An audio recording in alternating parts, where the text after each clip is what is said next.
Welcome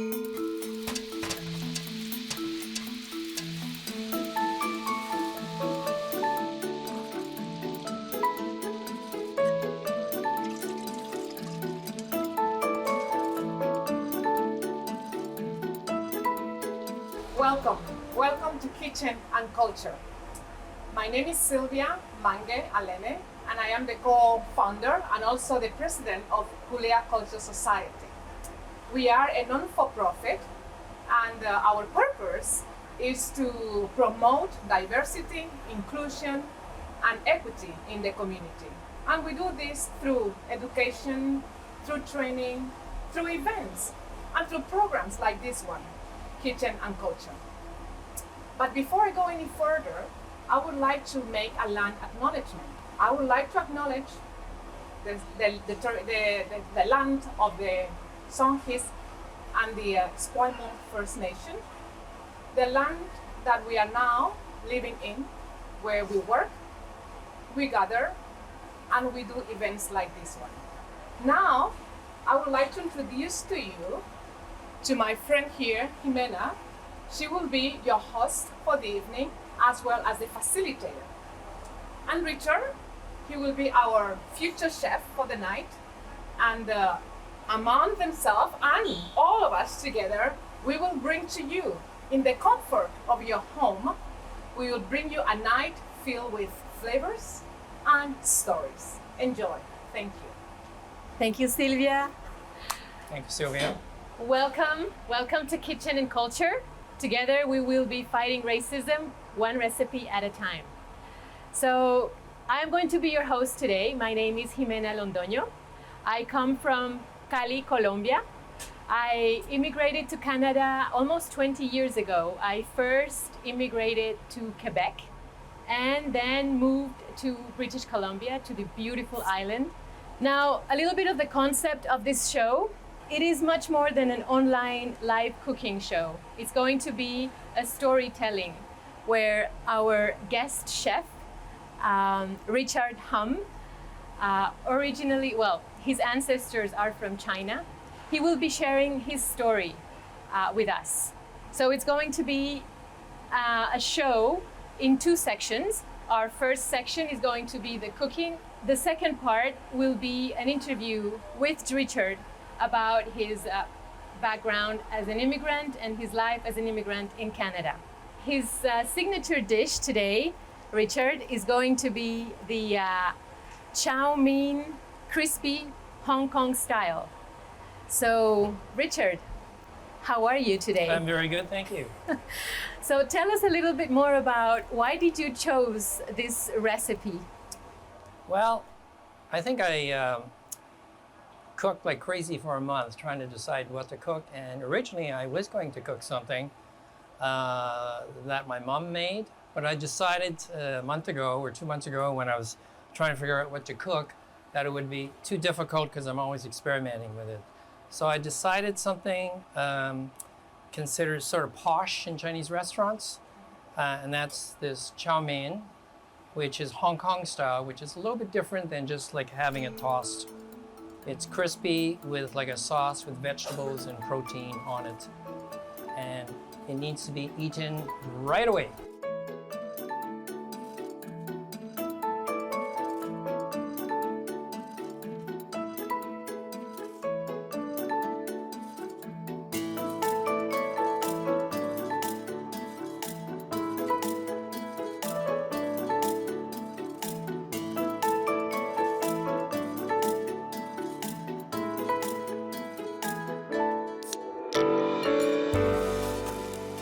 Okay, so I want everyone to check your tools. You need at least 2 fry pans.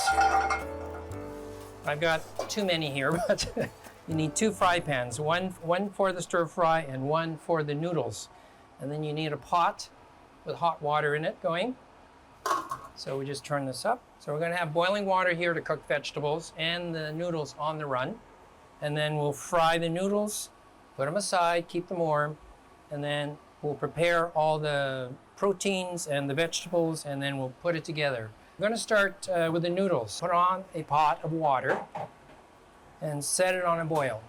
I hope everyone got a bag of Chinese noodles. I'm going to cut it. I'm going to cut about a third off. It's too much here.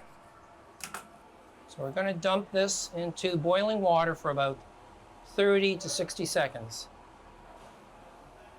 As soon as the water boils. We're going to marinate the chicken, so please get your chicken. I think I called for about 300 grams. You could go half a pound, you could go a full pound, but we're going to, I have about a pound of chicken here. I'm going to slice this up. So ideally, we cook the chicken in thin slices. Yes, actually today I'm going to cook it in slightly chunkier slices, about a 1/4 inch to 3/8 of an inch. So cut it up into chunks. So you could do this with chicken, you could do this with beef, you could do it with seafood. Today I'm doing it with chicken, it's just kind of easy. Do you want me to cut some vegetables for you? Yes, let's get busy. Yeah. Can I get myself get you busy? a knife. Here's a knife for you. Would you like to cut some onion? Sure. And some mushroom? Here, I'll just come around this side. Hope everyone back home is following nicely. So we're just prepping, just cutting all the vegetables and the proteins. So other than ginger and garlic, what other spices do you put in this dish? That's pretty well it. Sometimes I put fermented black bean. Gives it like a very deep, sort of earthy taste. Okay. So I understand there are different sorts of chow mein. There's the Hong Kong style, which is the one we're doing today. Yes. And there are other sorts. Chow mein is, when it came to North America, it came with the people in the 1850s who came here to mine for gold and to work on the railroads, and is predominantly men. I think the ratio of men to women was like 1 to 28. So wow. The men had 1 to to like 28. figure out how to cook Chinese food if they wanted to feel comfortable and have a little semblance of home. So they just took whatever they had regionally and they started cooking. And at first, they didn't have these kind of fresh noodles. So they actually, I think some Italians made up some noodles and they deep fried them so they're crispy and they're fat. And so they would cook something called a chop suey, which is basically just a bunch of vegetables and a protein with sauce. And then they would take these fried noodles, and they were kind of like Rice Krispies. Have you ever had those? Haha, yes. And you put it on top, and sometimes you mix them, sometimes you don't. That's like a, East Coast style chow mein, Northeast, kind of New York, that neighborhood. And that's how chow mein developed on the East Coast. On the West Coast, where we live, they were able to get fresh noodles like this. So they actually tossed them at first and with vegetables and a sauce. But then they decided to make them a little more traditional style like they do in Hong Kong. And after parboiling them for about 30 seconds, you drain them and then you crisp them up on both sides so you have a pancake. So you have noodles that are crispy on both sides, and then the inside's light and fluffy. And that's the concept. And then you put sauce all over it. Okay, interesting. So would it be accurate to say that the Hong Kong style chow mein is an adapted version for the easy adapted version that men came up with when they moved? They adapted whatever regionally was available in terms of vegetables, but it's the style. Oh, okay. The style that we're cooking actually came from Shanghai in the mid 1800s. They had a lot of businessmen in Shanghai, and they emigrated to Hong Kong. And from Hong Kong and Singapore, the local chefs started cooking this Shanghai style chow mein, which was crispy because it was considered sort of high end for the businessmen. So we're going to do the ginger here. Okay, I'm coming with the garlic as well. So if you want to peel your ginger, And then cut it in slices. Layer them up, and then we'll cut little julienne strips. I'm going to jump to doing the noodles for a second. For those of us who have woks, is there a special care that we need to have for woks? So they. It depends on kind of the sort of wok you have. The only wok I don't recommend is what everybody uses. So you mean a wok that is cast iron, right? Cast iron or carbon steel. You just want to hydrate it for, I think that was about a minute.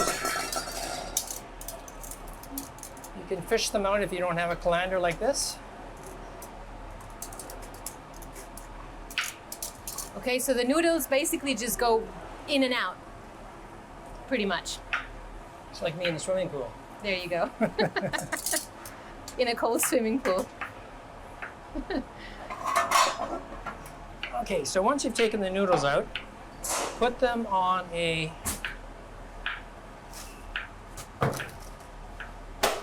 baking tray.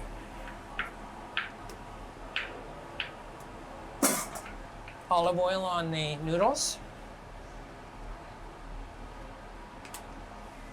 And go ahead and give it a toss. You want to sort of have it really fluffy. Mm-hmm. That's the whole point, fluffy. Now I'm just going to let that. Good. I'm going to keep the water boiling for vegetables. Brilliant. Okay, so your noodles are ready to be fried, but we're going to let them cool. You need the oil in there to keep the noodles separated and from sticking to each other. Okay.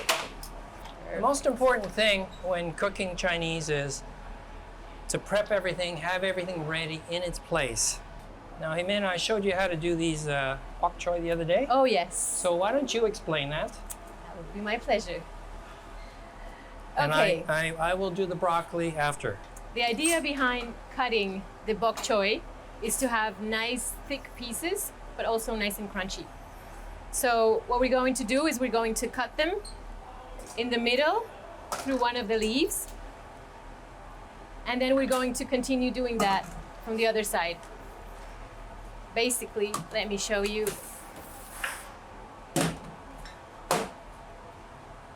So we have nice big pieces like this. So again, we're going to cut from the other side, same thing, through the middle of the biggest stem. And maybe we can cut this one in half as well. It's a bit too big.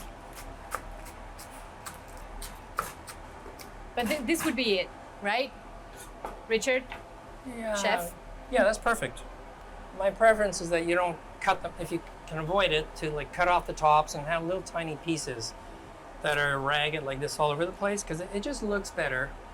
And it's so much more, there's more integrity in maintaining the vegetable. Nice. And what are you up to? I'm cutting the green onion. Green onions, good. Let me just cut some more green onion. Beautiful. What you want to do is cut it on the bias, cut off the ends, cut it in half, line it up like on an angle, grab them, and then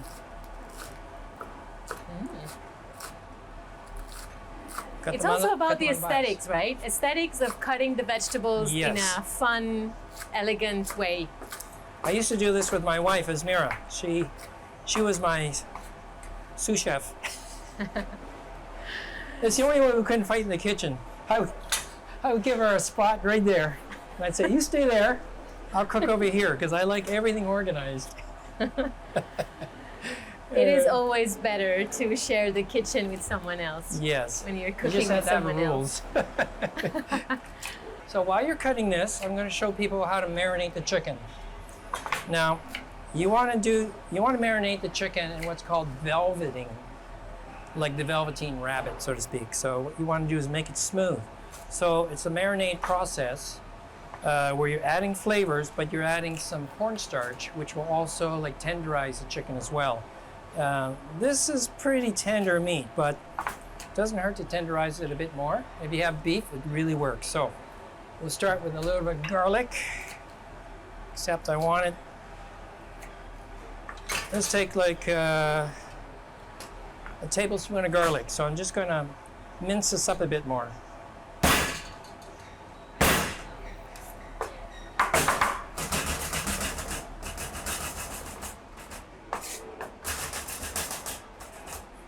Okay, that'll do. Tablespoon of garlic, tablespoon of ginger. So we have what's called Chow Mein, which is like a, if you don't have Chow Mein, you can use sherry, about, let's say about a tablespoon and a half, maybe two. A tablespoon of sesame. Tablespoon of light soy sauce. I'm just going to add a little bit of salt, maybe about a half teaspoon. That's to taste. We want some sugar, white sugar, about half a teaspoon. Ooh, that was about a teaspoon. But that's okay. And then we want white pepper. White pepper is traditional in Chinese cooking. Couple of shakes, maybe about a quarter teaspoon. And then we want cornstarch. So that's the seasoning for the protein. Yes. Want a bit of oil as well. So we just have a few things left to prepare. I just cut up the tofu puffs. I had some tofu puffs. They were, if you have small ones, you don't have to cut them, but the large tofu puffs, just cut them in half. These are big, chunky, bite size. They're fun, vegetarian. And I'm going to cut actually some tofu. So take your fresh tofu, about 300 grams. So you want to cut the fresh tofu into like 3/8 inch or a ½ inch thick slices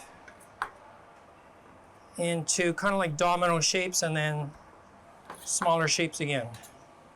Okay, so now I'm going to cut up a pepper. The pepper is mainly for a little bit of flavor, a little bit of color. You want to cut them into strips.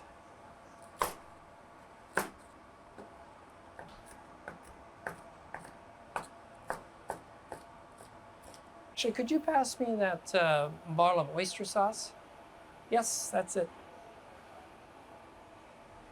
Okay, And I just so put a little bit of oyster sauce in there. This actually makes it sweet, about no more than a tablespoon. Put it back here. how did you learn to cook this chow mein? Was it something that your mom used to cook for you? Osmosis. I used to watch my mom cook in the kitchen. And it's kind of interesting because at home, the mothers cook. It's their job. My dad was a chef at the restaurant. All the chefs at the restaurant at the family restaurant were males. A little chauvinism going on there, but it's just the way society was. Hopefully it's changing, but in those days, the women made the egg rolls and washed the dishes. Okay. But So- I learned from her, and my dad teach me one thing is how to use a knife. That's a very important skill that I have not yet learned. Do we have carrots? Here, you do a carrot, I'll do a carrot. So we want to just cut one side of the carrot so it's not going to roll over. And you want to make little matchsticks out of them. Oh yes, I remember that technique. You jump up and down, I got my 10,000 steps. Brilliant. So this time we're gonna be crisping up the noodles in the pan. Yes. So they're ready. So you want to put like a good bit of oil in the bottom. Just so it pools, just like that.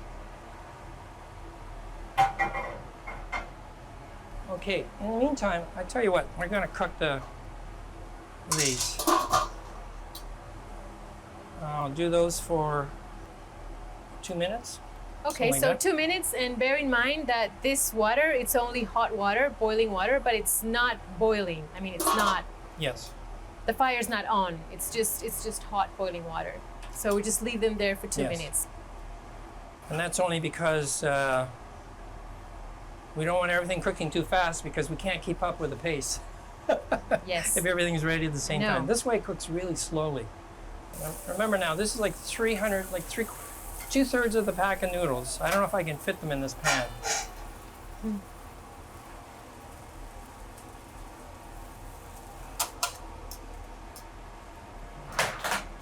We had the pan nice and hot, put the noodles in with about an 1/8 inch of oil.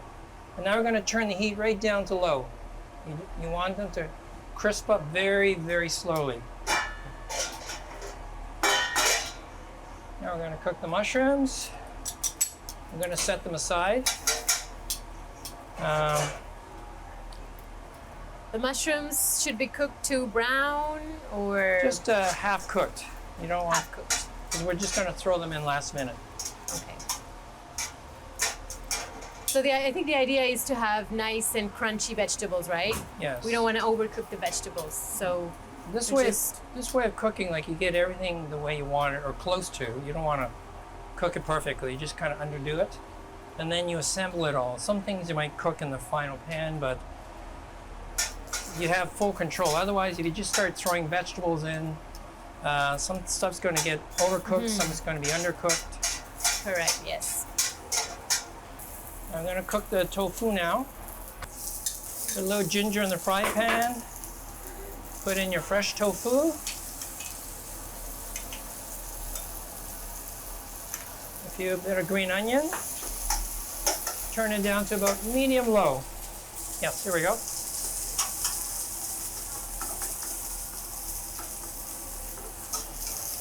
Okay, so the mushrooms are on low, browning nicely. Beautiful browning. You can see that. It brings out the flavor when you Nice. brown it a little bit. Okay, so while the mushrooms and the tofu are browning nicely, these guys should be almost ready, right? Oh yes. It's been 5 minutes. Let's take it out. Been 5 minutes, okay. So just as a reminder, this pot with hot water, it's boiling water, but it's not, the fire's not on, right? It's just boiling water. And we're just sort of putting the vegetables for 2 minutes in boiling water so they're nice and crunchy. So I want everybody to check their noodles. Ooh, it's looking Oh, nice. the noodles are coming up nicely. The key is low heat on the noodles. I don't know if we can see that. Let's see. Can everybody see this? Nice and golden, yep. Lightly brown, that's what you want. Just keep it low. It's too high. There Smelly we go. good. Okay, now this. Did you add some ginger into there? Ginger and green onion, that's all I Ginger have. and green onion, okay. Okay, So when does the onion come in? you just throw it in any time. It's like an aromatic. Okay. Actually, you have some, you chopped up Got some onions. Here we onion go. right there. You can throw a bit of that in. Okay, so a bit of onion with the tofu, the green onions, and the ginger. We're still on medium-low heat there. Okay. Keep an eye on it. So you want to cook with your ears, your eyes, and your smell. So all your senses and touch. So we also want the tofu to be nice and brown, like Yeah. the mushrooms. That looks Beautiful. ready.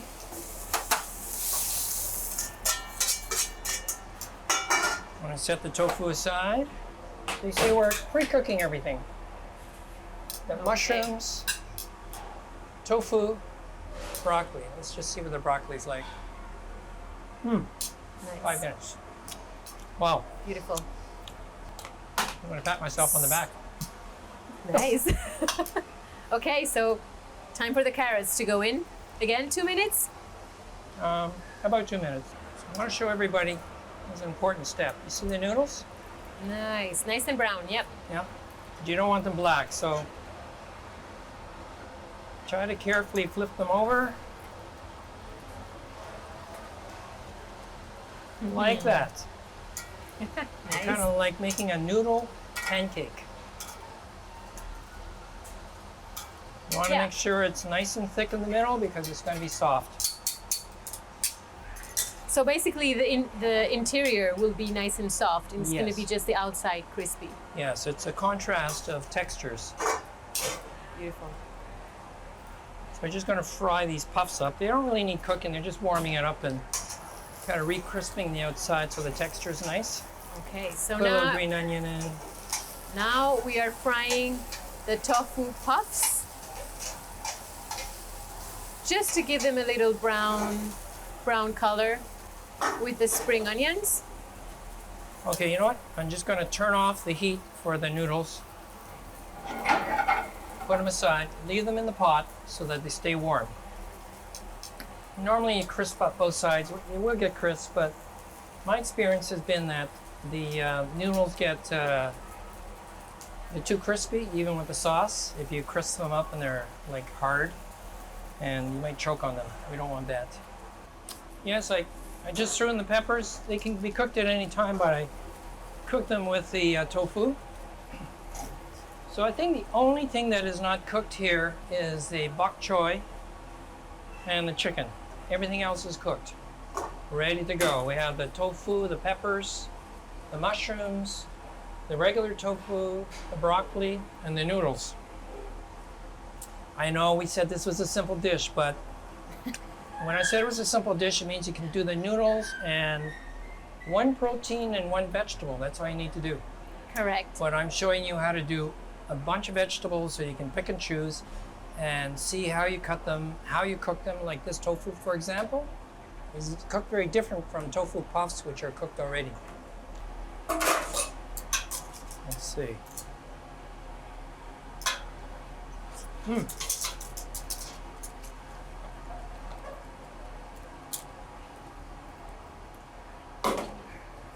Beautiful. So what I do with the vegetables after I've cooked them, like the broccoli and the carrots, is I rinse them in cold water. Ideally, you have a bowl of ice water, but we're cooking them right away, so you just want to cool them down.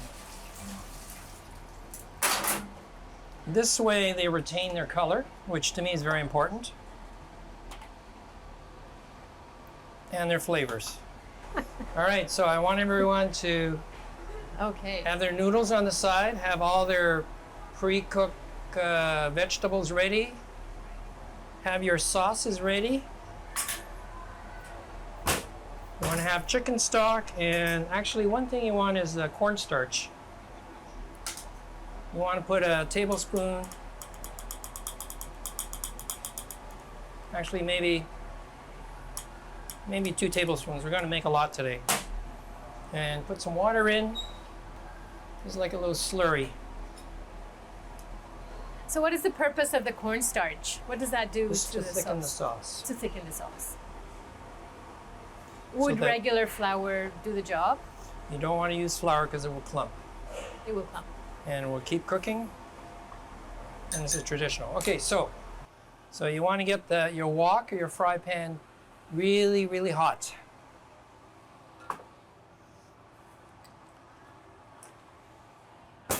Add about, what's that? About 2 tablespoons of oil. We're going to cook our chicken, but we're not going to cook it completely. We're going to cook it about 70, 80%.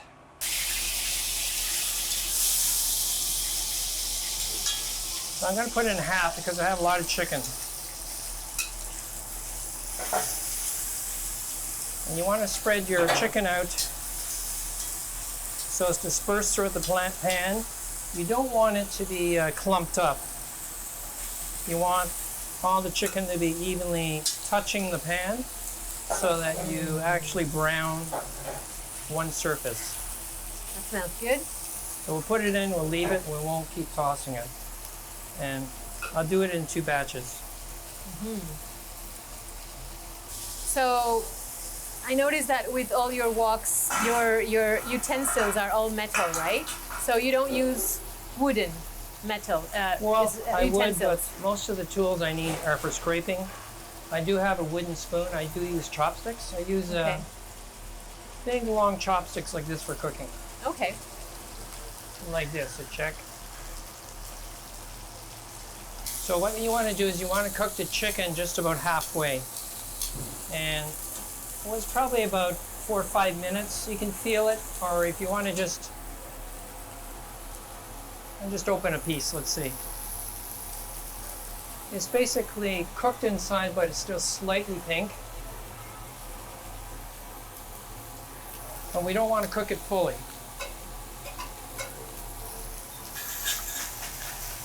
And the reason is because we want to caramelize it in the pan. You see the browning? Let's see if I can show you a piece here.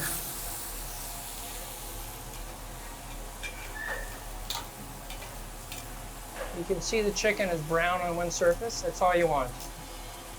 And then just to seal the other surfaces.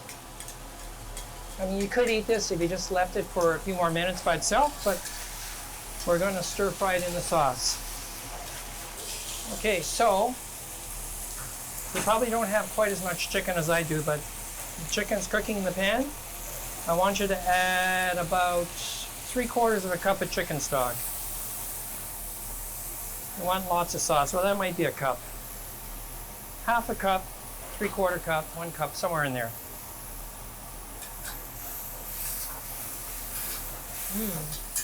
Wow, that smells really good. And put the rest of the chicken in.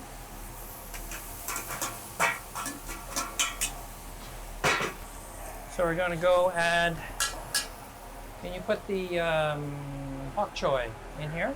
Yep. There you go. And then we're going to cover it. And that's going to cook without any heat. No heat, just from the hot water. Okay, I'm going to have to check for seasoning now. I don't have a spoon, so.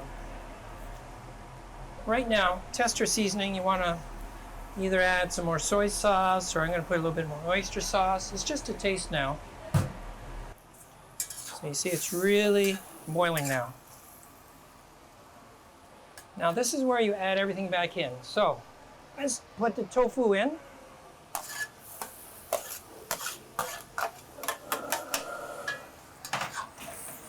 Put the broccoli in.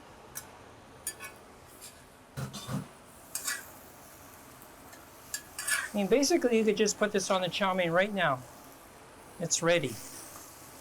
You don't need anything else. wow, that looks yummy. Well, I should have cooked It all the smells noodles. hard. Well, I can still cook the other noodles. Exquisite. Okay, now we're going to put in the rest of the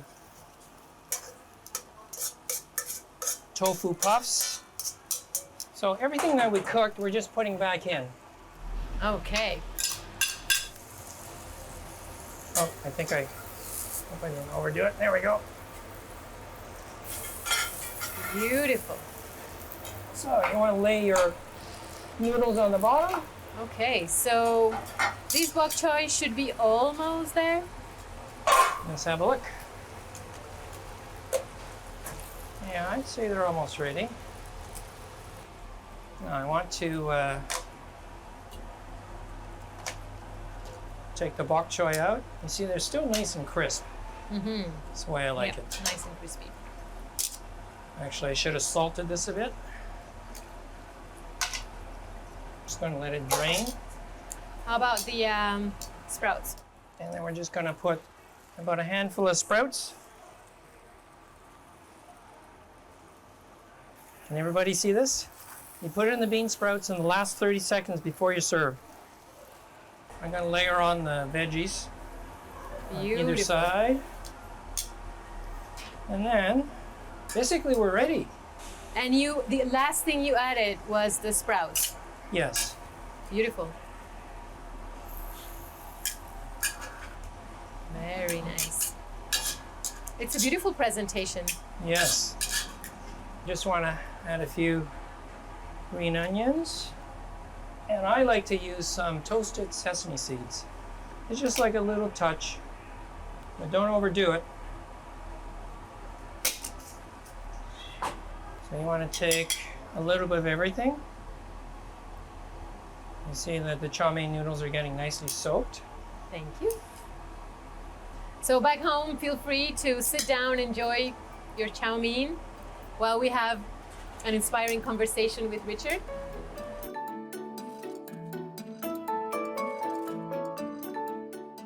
So I hope you guys back home were able to follow with the recipe, and now you're all sitting down enjoying this beautiful meal. It tastes divine. I love it. Thank you. It's very, very nice. Actually, the subtlety of the sauce, you know, it's very tasty yet very subtle, and the fact that there's like the noodles are bland. You know, the sauce just gives it a nice little. You can taste everything Exactly. individually. Like Exactly. you taste the bok choy, you can taste the chicken. It's not so drenched that everything tastes the same. Correct. And there's a lot correct. of textural differences. Correct. I love the fact that the bok choy was set on the side as decoration, so you can actually have a piece of bok choy. That way you They're can really see. nice. You see how you see how bright the vegetables are? Yeah, very And the nice. carrots are bright. The little yellow peppers are bright. And of course the bok choy is nice and green. I mean, there's nothing worse than going to a restaurant and getting a dish like this. Everything tastes the same. Yes. And everything looks brown because they use too much oyster sauce or too much soy sauce. It just covers it. You have opened restaurants in your family in the past, so that's maybe why you love cooking so much and you have such good cooking skills. Tell us more about the business aspect. When your family moved in from China, maybe let's talk about how they created their businesses, and then later on we can talk about the historical context in which they moved. Sure. Okay, well, I can basically start in 1885 or 1897. That's when my great-grandfather arrived in Canada, and he had to pay the head tax of $500. And in 1897, I think he became a citizen. So maybe he came in 1895. But 1895, around 1895, 1897 is when they enacted a Chinese act that was to try to dissuade Oriental people from emigrating into Canada. Unfortunately, Canada and the United States has a habit of wanting certain nationalities to come and work, but at the same time, they're afraid of them. So it's kind of like a love-hate relationship. We can get into that a little later. But my family basically came in the late 1800s. My great-grandfather arrived. He and my grand-uncle together purchased 60 lots in the Chinese cemetery in Ottawa. And so they started the Chinese cemetery. They opened a Chinese grocery store in the 30s. And then there was a Chinese Exclusion Act, so no one else could come over, so they are left operating it themselves. At a certain point, the Exclusion Act was lifted, and we were able to bring over my mother and my older brother and sister. So they came with my grandmother, and when they came, the Chinese grocery store was moved upstairs in this establishment, and they started a restaurant downstairs. So it was a tiny little restaurant, excuse me, called the Ding Ho Cafe. How did you ended up in Victoria? Oh, I ended up in Victoria because I had moved to Toronto, and I had become a designer for interior designer for restaurants and stores. And like most young families, we just found it very difficult to manage with one income, so we moved to Victoria. The climate here is better for my health, and we just needed a fresh start. So that's how I got to Victoria. Okay, so what are other reasons behind the fact that your family wanted to move so bad to Canada, even though there was a tax? Oh, well, it wasn't just my family, it was hordes of other Chinese as well. Well, first of all, in the late 1850s, before my family came, there was a gold rush in the States. So everyone in the world came to look for gold to find their fortune in life.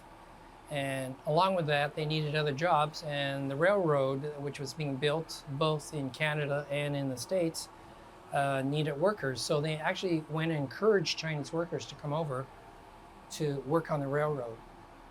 But that's from 1850 to about 1885. In 1870, there was a depression, and people were out of work, so the Orientals were being blamed for the depression.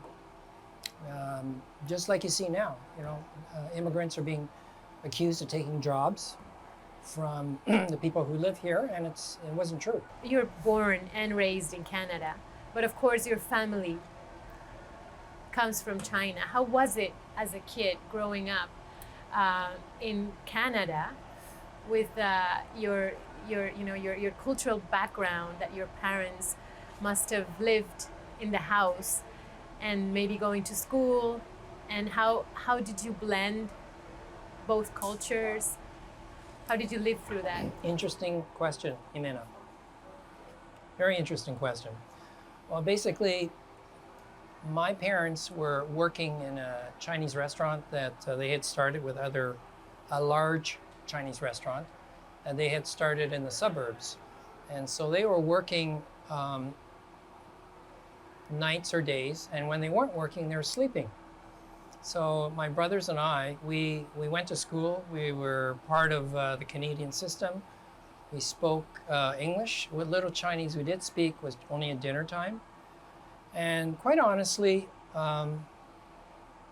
embarrassingly, I kind of denied my culture when I was young. When I was in my teen years, I was just caught up like any teenager with my life here. And my Chinese was not very good.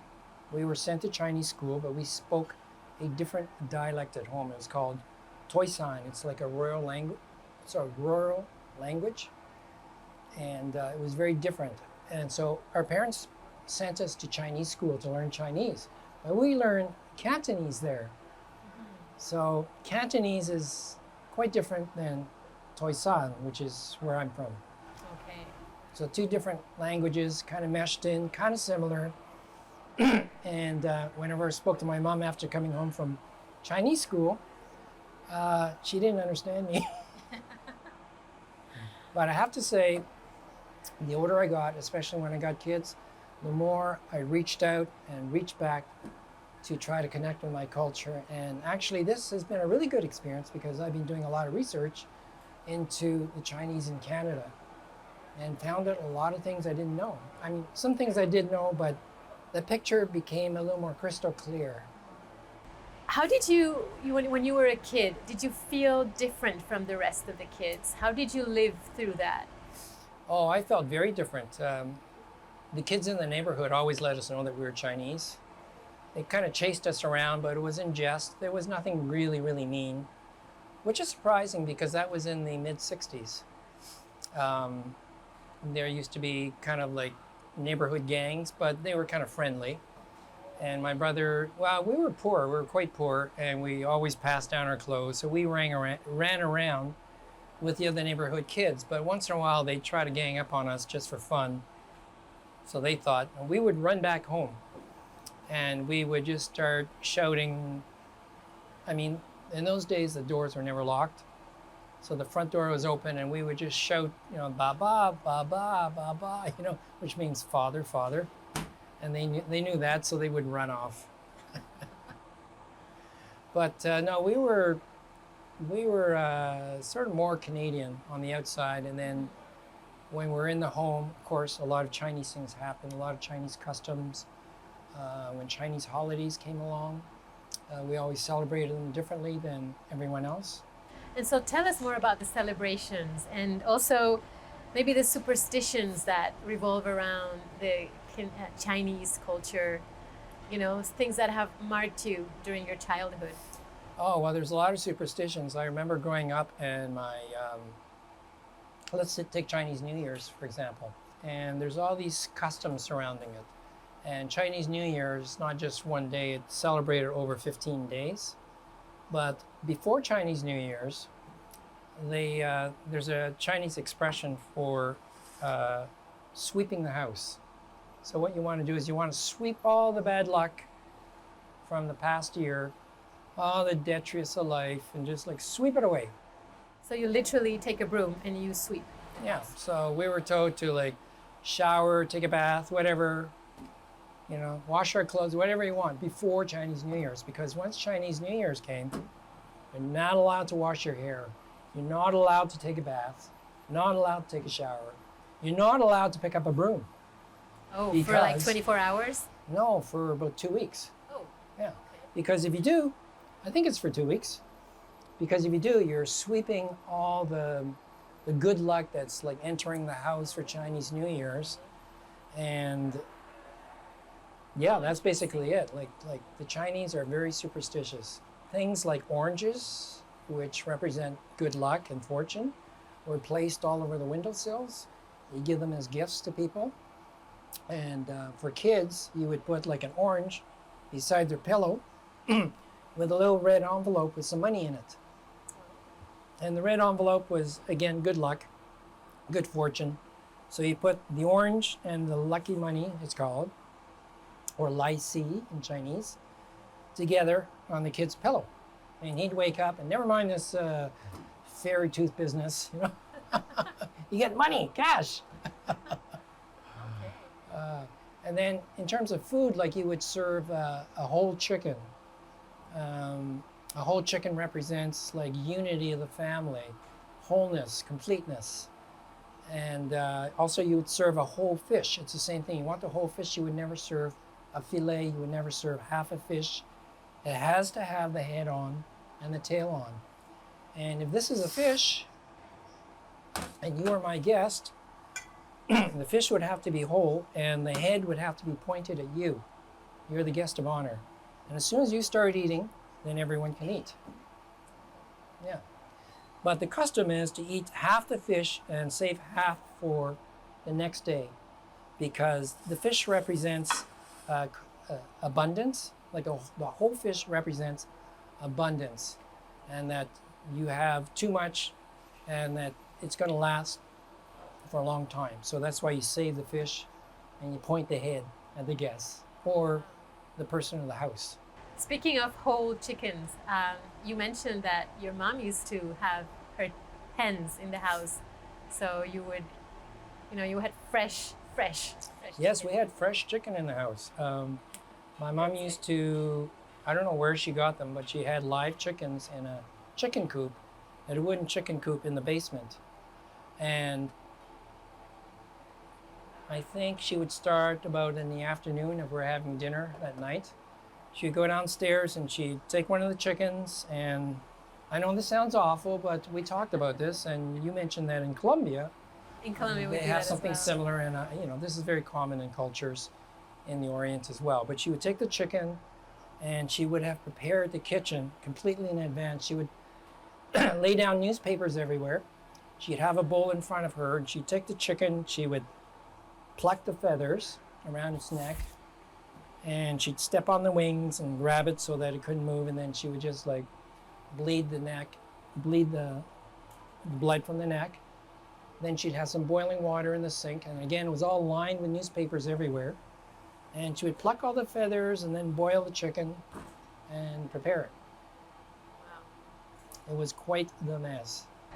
So what about numerology as well? There's Oh, numerology. I love numerology. Okay. There are some numbers which are auspicious, which means, they're favorable and they bring good luck and good fortune and a good future. And there are numbers which are bad. So a good number would be 3 and 8. When a word sounds like another word. So for example, the word for, which is say, sort of like S-A-Y, say, or say means 4. Ya, yi, sam, say. 1, 2, 3, 4. Say. But if you say, it means death. Say is 4. Say is death. You don't want to say, you don't want like to introduce like death into your life.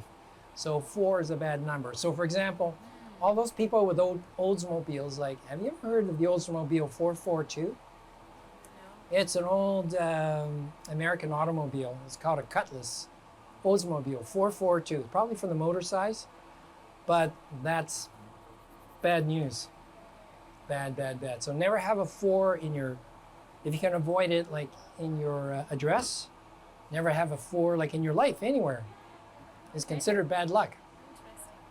However, the number 3 and particularly the number 8, they sound similar to other things that are good fortune. I can't remember the exact name, but for example, when my mom bought her house, my aunt had to check the address, and it was a number 3. So she said, buy it. And her house is a number 3. Oh, okay. And the number 8 is particularly lucky. It's very, very lucky. In fact, it's auctioned off. Like you get telephone numbers, like in the Orient, anything that has lots of 8s in it. Like flights that have an 8, they're considered lucky. So people want to board those flights. Telephone numbers that have like 4 8s, they're auctioned off. They're valuable. And you know how in North America, like the number 13 is bad luck? So a lot of buildings will not have the number 13. Well, in the Chinese, the number 4 is bad. So they take out all the number 4s, like 4, 14, 24, 34, 44, anything with a 4 in it. Oh, wow. And so when you have I think in Hong Kong, you have an office building with 100 floors.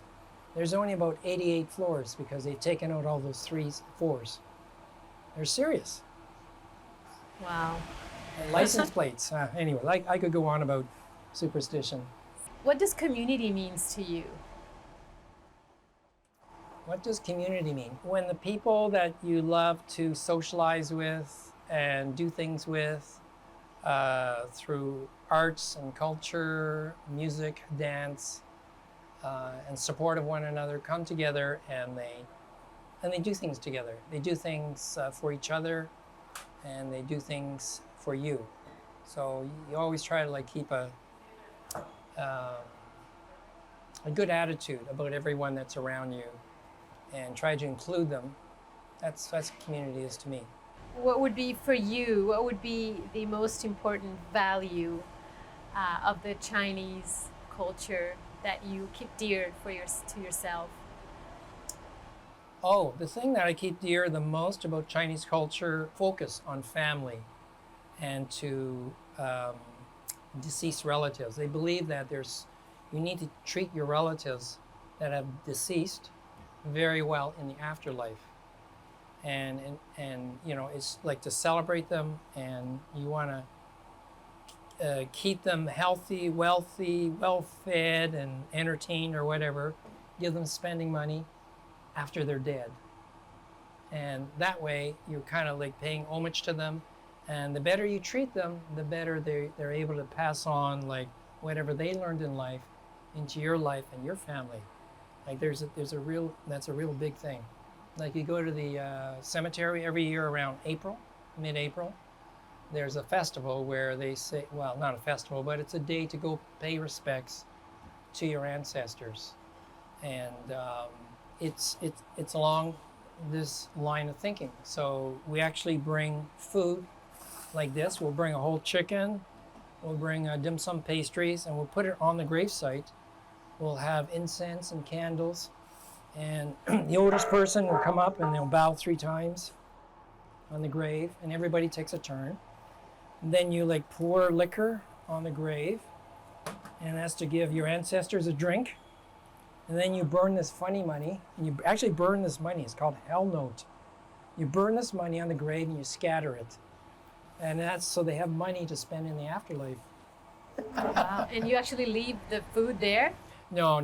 Yeah, some people actually eat there, but we took it home and had a big feast afterwards. Yeah. But it's all in the name of like paying respects to your elders. Very important, very important. And so we talked briefly about the Chinese Exclusion Act at the beginning. And it is interesting that in Canada and US, there's usually a Chinatown in every big city. Do you feel that it is because of the Exclusion Act, maybe that, you know, Chinese had to keep together in order to maybe survive, or? Good question, Jimena. I was just reading up. Well, actually, I knew about this, but I read about it just this morning, actually. The reason all the Chinatowns in the world, like in San Francisco, Vancouver, Ottawa, Toronto, they all have this look with pagoda roofs, red, green, and gold.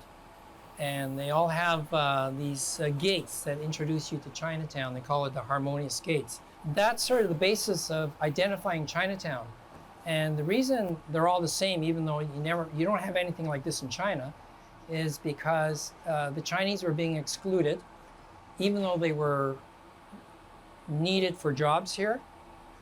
People didn't want them around. But what happened was all the Chinese gravitated towards San Francisco in those days, because that was a place to go. But even then, they were discriminated against. But what happened was, in 1906, there was an earthquake in San Francisco. This is very important. In 1906, there was an earthquake, and it flattened San Francisco, flattened Chinatown. And what happened was, all the Caucasians were celebrating, saying, well, that's a good thing. The earthquake was terrible, but we got rid of Chinatown. Now we can finally get rid of the Orients. But what happened was, there was so much business from these Chinese people and overseas. They created so many tax dollars for San Francisco and for all the West Coast that the authorities wanted to keep the Chinese in check, but they didn't want them to go because they were like a cash cow for the tax coffers. They were trying to get rid of them, but not.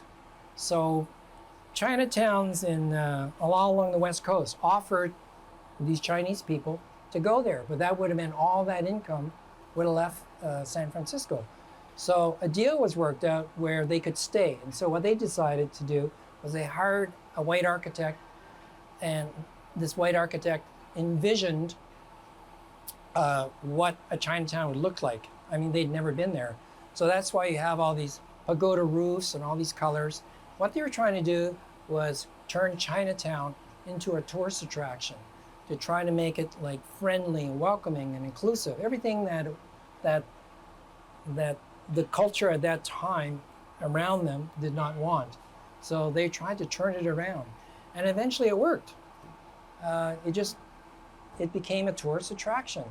And that model has been carried throughout the world.